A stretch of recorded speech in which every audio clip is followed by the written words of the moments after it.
Some magic tricks look impossible. This one is ridiculous. I'm gonna push it right through the card. Look, just like this. I'm gonna push the Sharpie right through the card.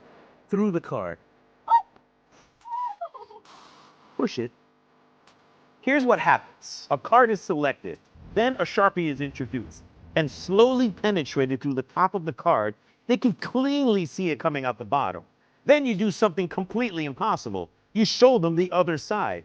The pen is completely going through. Then, without any hesitation, the Sharpie is then removed, leaving no holes, no nothing. But you can see the other side. I know you want to see. It really is going through, right? So if I pull the Sharpie back out, look.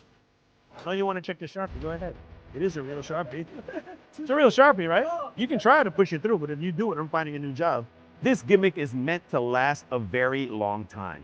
There are no flaps, no elastics, and for the first time ever, you're able to show both sides of the card. Check the Sharpie, check the card, check your brain. I think it's melted. I'll tell you what. This is Mark Mason's all-new Sharpie Thru.